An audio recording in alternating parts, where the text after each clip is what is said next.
सभी को नमस्कार। कैसे हो आप? स्वागत है आपका हमारे YouTube चैनल जे क्लासेज मेवाड़ में।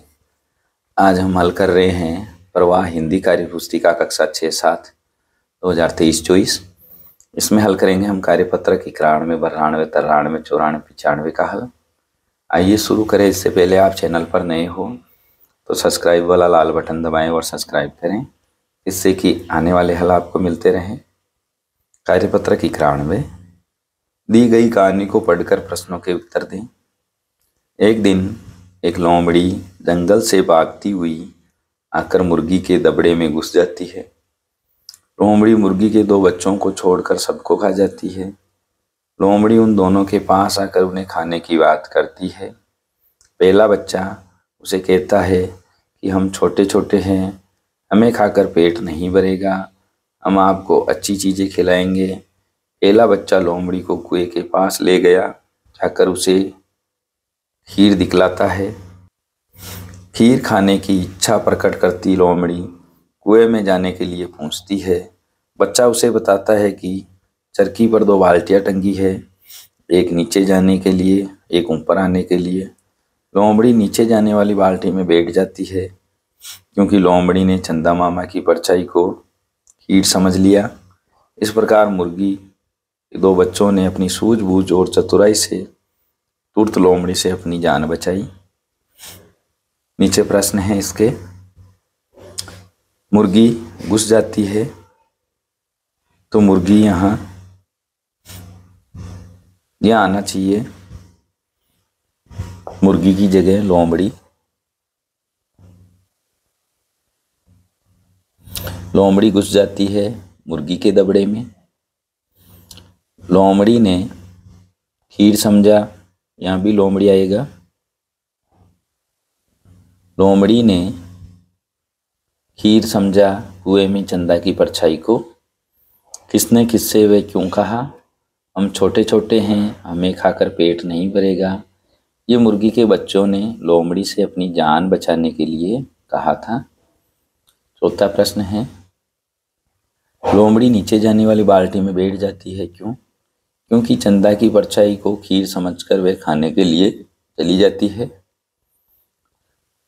अगर आप मुर्गी के बच्चों की तरह होते तो अपने बचाव में क्या करते? जैसा उन्होंने किया वैसा ही हम भी करते। छठा प्रश्न है, इन क्रिया शब्दों का वाक्य बनाइए। सोचना, यानी दान देने में ज़्यादा नहीं सोचना चाहिए। झांकना, हमें दूसरों के घरों में नहीं झांकना चाहिए। गिरना, बिल्ली कुएं में गिर गई। डरना, हमें कभी किसी से नहीं डरना चाहिए। वर्तनी सही करें। परछाई का होगा परछाई, बड़ी ई, जरूर में बड़ा ऊ की मात्रा जरूर।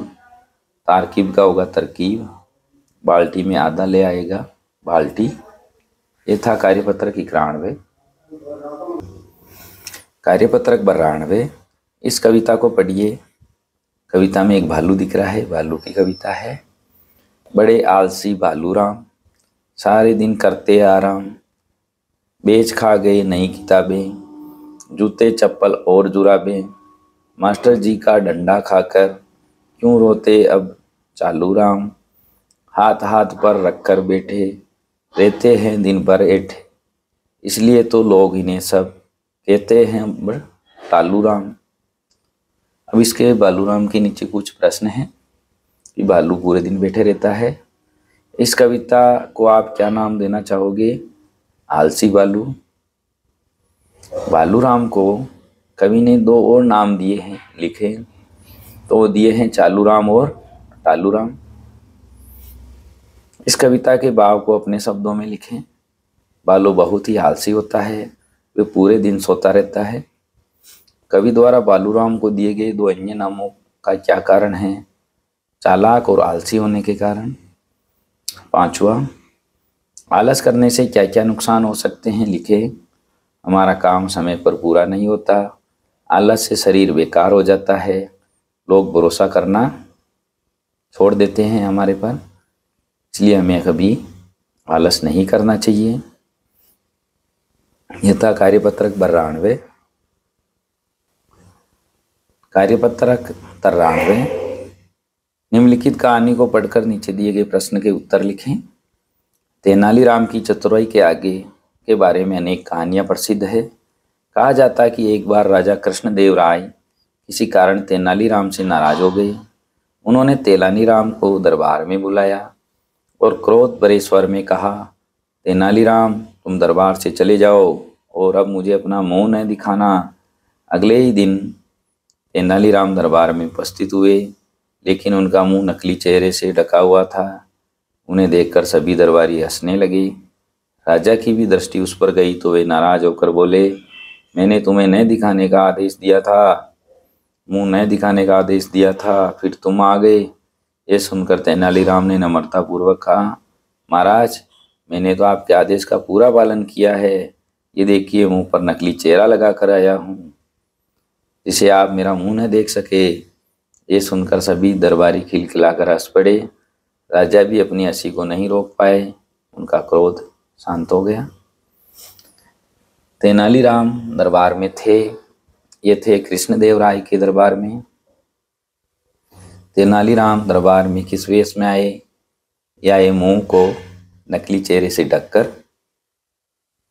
राजा ने तेनालीराम से क्या व क्यों कहा? राजा ने कहा, तुम दरबार से चले जाओ और मुझे अपना मुंह न दिखाना। राजा ने ऐसा इसलिए कहा क्योंकि वे नाराज थे।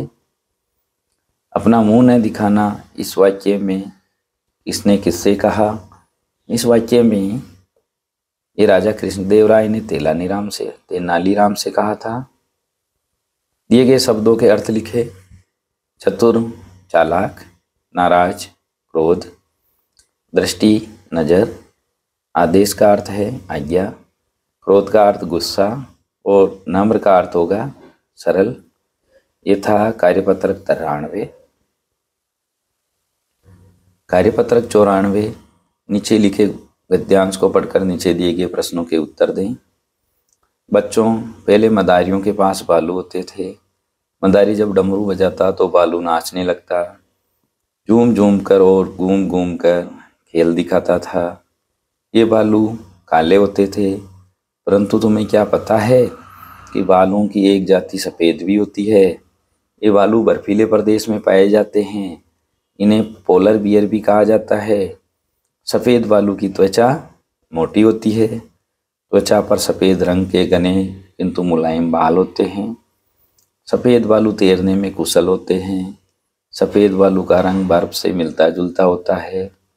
बालू की नज़र बहुत तेज होती है। वह अपने शिकार को दूर से ही देख लेता है। सील मछली बालू का प्रिय भोजन है। सील मछली सांस लेने तथा आराम करने के लिए जब समुद्र के किनारे आती है तो बालू से अपना शिकार बना लेते हैं। बालू सोने और खाने के शौकीन होते हैं। ग्लोबल वार्मिंग की वजह से इनकी संख्या कम होती जा रही है। अब नीचे लिखे, बालू का प्रिय भोजन है सील मछली। सफ़ेद बालू की त्वचा होती है मोटी। सफ़ेद रंग के बालू कहाँ पाए जाते हैं और इन्हें दूसरे किस नाम से जाना जाता है? तो सफ़ेद रंग के बालू बर्फीले प्रदेश में पाए जाते हैं। इन्हें पोलर बियर भी कहते हैं। बालू तैरने में क्या होते हैं? कुशल होते हैं। बालू सोने और खाने के बहुत ही शौकीन होते हैं। किस कारण से बालुओं की संख्या कम होती जा रही है? ग्लोबल वार्मिंग की वजह से बालुओं की संख्या कम होती जा रही है। 7वां है, बालू के स्वभाव की विशेषता के बारे में लिखे। तैरने में कुशल होते हैं। बालू की नज़र तेज होती है। बालू का प्रिय भोजन सील मछली होता है। बालू सोने और खाने के शौकीन होते हैं। काले बालू और पोलर बियर में क्या अंतर है? काले बालू सामान्य जंगलों में पाए जाते हैं, जबकि पोलर बियर बर्फीले प्रदेशों में पाए जाते हैं। ये था कार्यपत्रक 94। कार्यपत्रक 95। लिखित सामग्री के तथ्यों को पढ़ना और समझ पाना। एक बड़ा कार्यक्रम उतना ही बड़ा जितना आपके बच्चे की कल्पना है। अखिल भारतीय जेबरा रंग प्रतियोगिता 2024 में भाग लीजिए। ये जेबरा रंग प्रतियोगिता है। इसमें भारत का सबसे बड़ा बाल कलाकृति कार्यक्रम हाजिर है। पूरे देश में हजारों पाठशालाओं के लाखों बच्चे इसमें भाग लेने वाले हैं। बच्चों, ये आपके लिए भी जी भरकर चित्रकारी करने का मौका है। माता पिता, ये आपके बच्चों के लिए रचनात्मकता का प्रदर्शन करने का राष्ट्रीय अवसर है। जीतने वाली कलाकृतियों को देश में अनेक शहरों की प्रदर्शनियों में पेश किया जाएगा। अधिक जानकारी के लिए अपनी पाठशाला में पूछें। ये एक अखिल भारतीय जेबरा रंग प्रतियोगिता है। इसमें हमें इस विज्ञापन के नीचे प्रश्न हैं, उनको हल करते हैं।